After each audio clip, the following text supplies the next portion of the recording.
ये कहानी दिव्या और मुकेश की है, जो दोनों पति पत्नी होकर भी पल भर में रिश्ता तोड़ के दोनों अलग हो गए। दिव्या और मुकेश की शादी को 2 साल बीत चुके थे। दोनों पति पत्नी जिंदगी में बहुत खुश थे, मानो कि दोनों को स्वर्ग मिल गया हो। अपनी जान से भी ज्यादा प्यार करते थे दोनों पति पत्नी। दिव्या बहुत सुंदर थी, उसे कोई देखता तो देखते ही रह जाता, क्योंकि दिव्या की उम्र 21 साल की थी और मुकेश 23 साल का था। मुकेश भी अच्छा दिखता था, दिव्या को बहुत प्यार करता था। मुकेश का खुद का बिजनेस था, मुकेश अपने कारोबार में व्यस्त रहता था और दिव्या सारे दिन अकेले रहती। दोनों को सारा दिन मिलने का समय ही नहीं मिलता। जब दोनों शाम को मिलते तो प्यार करने की सारे हदें पार कर देते। दिव्या मुकेश को कहने लगी, मुकेश तुम मुझसे इतना दूर मत रहा करो, मुझे बेचैनी हो रही है, मुझे घर पे अच्छा नहीं लगता। मुकेश ने कहा, अरे दिव्या, मैं भी तुम्हारे बिना कहाँ रह सकता हूँ, तुमसे दूर रहकर मैं पागल हो जाता हूँ। मगर तुम फिक्र मत करो, थोड़े ही दिन की तो बात है, फिर हम दोनों साथ ही रहेंगे। दिव्या अपने सुंदर चेहरे से आंखें झुका के बोली, मुकेश मुझे तुम्हारे करीब रहना है, मैं घर पे नहीं रहना चाहती, मैं तुम्हारे साथ ऑफिस आना चाहती हूँ। हम दोनों रोज साथ जाएंगे और साथ आएंगे, मैं घर पे नहीं रहूँगी। फिर मुकेश कहने लगा, दिव्या तुम ऑफिस मत आओ, दिव्या तुम ऑफिस नहीं आ सकती। मैं क्यों नहीं आ सकती? क्योंकि तुम सुंदर हो ना, इसलिए। तुम बहुत खूबसूरत हो, लोग तुम पे नजर डालेंगे, वह मुझे अच्छा नहीं लगेगा। मुकेश ने दिव्या को लाख समझाने पर भी दिव्या नहीं मानी और वह अगले दिन ऑफिस के लिए तैयार हो गई। दिव्या और मुकेश कार में बैठे दोनों पति पत्नी रास्ते में प्यार की बातें करने लगे और थोड़ी ही देर में ऑफिस का ठिकाना आ गया। जब दिव्या ऑफिस के अंदर आई तो ऑफिस के सारे लोग देखते ही रह गए, क्योंकि दिव्या बहुत सुंदर थी और उसने आज सफेद रंग का ड्रेस पहनी थी और सब लोग कहने लगे, क्या खूबसूरत लड़की है। मुकेश को अच्छा नहीं लग रहा था। ऑफिस के सारे कर्मचारी मुकेश को कहने लगे, सर ये आपके साथ कौन है? मुकेश ने कहा, दोस्तों ये है मेरी वाइफ, मेरी जिंदगी, मेरी पत्नी। अब से रोज दिव्या ऑफिस आएगी मेरे साथ। सब लोग खुश हो गए। फिर सब लोग अपने अपने कामों पर लग गए, मगर तब भी सारे लड़के दिव्या को ही देख रहे थे। फिर धीरे धीरे वह लड़के दिव्या के पास आने लगे और कहने लगे, गुड मॉर्निंग दिव्या जी। कोई कहता गुड मॉर्निंग, कोई कहता गुड आफ्टरनून, कोई कहता कैसे हैं दिव्या जी आप। बस लोगों को बहाना मिल गया था दिव्या से बात करने का, मगर दिव्या मुस्कुराते हुए कह देती, गुड मॉर्निंग दोस्तों। दिव्या को लोगों से मिलकर अच्छा लगा था, मगर यह बात मुकेश को अच्छी नहीं लगी। अब तो शाम हो गई थी। फिर दोनों घर लौट आए। दिव्या ने नहा धोकर साड़ी पहनी और खाना बनाया।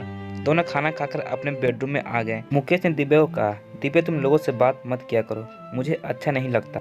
और तभी दिव्या ने कहा, मुकेश आप चिंता ना करें, मुझे कोई भी छू नहीं सकता है, मैं सिर्फ आपकी ही हूँ, हमारा साथ कभी नहीं टूटेगा। दिव्या अपनी बातें करते रही, मगर मुकेश का मन नहीं मान रहा था। फिर दोनों अपने प्यार में डूब गए। अब तो दिव्या रोज ऑफिस जाने लगी, मगर दोनों साथ जाते थे। दिव्या और मुकेश दिव्या को कभी भी खुद से अलग नहीं होने देता। मुकेश इसी तरह करीब 1 महीना बीत चुके थे, मगर अब मुकेश ने कोई और रूप ले लिया था। मुकेश एक शक की दुनिया में जी रहा था। अब दिव्या पर मुकेश शक कर रहा था। दोनों ऑफिस से घर आने के बाद मुकेश दिव्या से लड़ाई करता, झगड़ते दोनों आधी रात तक लड़ते। अब दोनों में प्यार की दूरियां बढ़ रही थी। धीरे धीरे दोनों अलग हो रहे थे।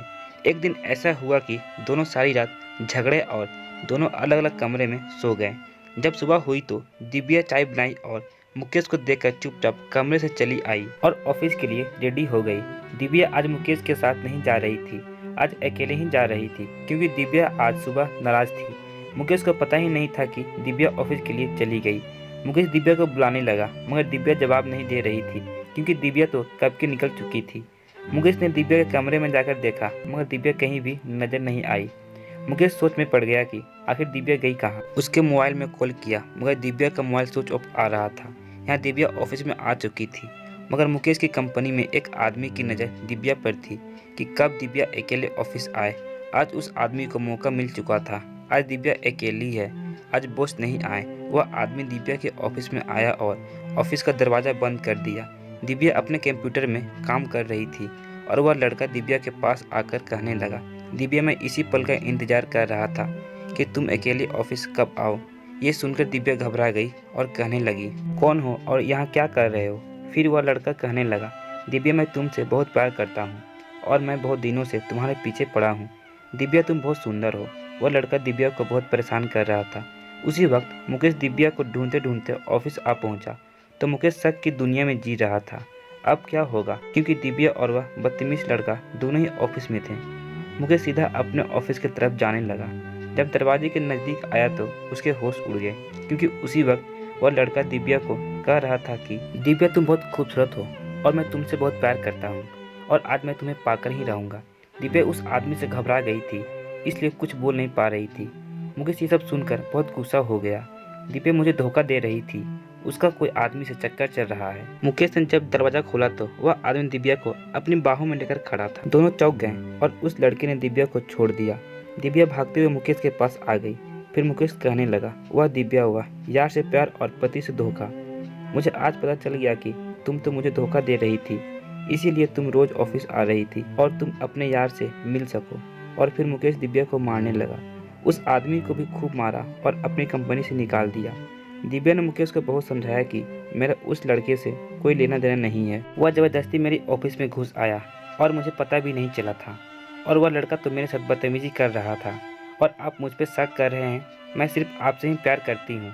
मगर मुकेश ने दिव्या की एक भी नहीं सुनी और मुकेश घर वापस आ गया। दिव्या भी घर आ गई और दिव्या को फिर से मारना शुरू कर दिया और कहने लगा, दिव्या आज से तुम्हारा और मेरा रिश्ता खत्म हुआ। मैं ऐसे धोखेबाज पत्नी को रखना नहीं चाहता, चली जा। अब फिर दिव्या ने कहा, मुकेश आप क्या कर रहे हो, मेरी कोई गलती नहीं है और आप मुझे इतना मार रहे हो। मुकेश ने दिव्या को अलग होने पर मजबूर कर दी। फिर दिव्या ने कहा, तो सुनो मुकेश, आज मैं खुद तुम्हारे साथ रहना नहीं चाहती, क्योंकि मैं तुम्हें अपनी जान से भी ज़्यादा प्यार करती थी और आज तुमने मुझे धोखेबाज का नाम दे दिया। जो प्यार विश्वास और भरोसे पर चलता था वह तुमने आज शक की नज़रों से देखा है, इसलिए मैं तुमसे अलग हो रही हूँ। सुनो मुकेश, जब तुम्हें असलियत का पता चलेगा ना, तब तुम्हें दिव्या नहीं मिलेगी। फिर दोनों अलग हो गए और दिव्या चली गई। मुकेश अब बहुत परेशान था, क्योंकि उसे लग रहा था कि दिव्या ने मुझे धोखा दिया है। मगर जो भी हो, सच एक दिन सामने आता ही है। मुकेश को ऑफिस जाने को 2 दिन हो गए थे। मुकेश आज ऑफिस जा रहा था। मुकेश सीधा अपने ऑफिस में आकर बैठ गया। वह 2 दिन से ऑफिस नहीं आया था, इसलिए मुकेश कंपनी की सारी सीसीटीवी कैमरे के रिकॉर्ड्स चेक कर रहा था। कुछ देर के बाद मुकेश ने सारे रिकॉर्ड चेक किया। बस अब एक रिकॉर्ड था।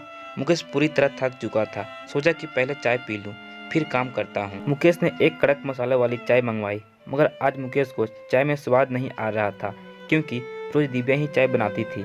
फिर चाय खत्म हुई और बाकी का सीसीटीवी कैमरा रिकॉर्ड चेक करने लगा। मुकेश ने जब रिकॉर्ड देखा तो उसके होश उड़ गए, क्योंकि वह रिकॉर्ड दिव्या की ऑफिस का था और जो भी उस दिन दिव्या के साथ हुआ था वह सब कुछ इसमें था।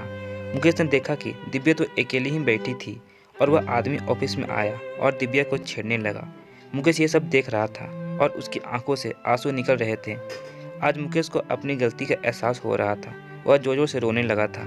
मेरी दिव्या को मैंने इतना गलत समझा, मैंने बहुत बड़ी गलती कर दी है, मगर पीछे का पछतावा किस काम का। दिव्या ने मुकेश को जाते वक्त कहा था कि जब तुम्हें हकीकत का पता चलेगा तभी तुम्हें अपनी गलती का एहसास होगा और तभी तुम्हें दिव्या नहीं मिलेगी।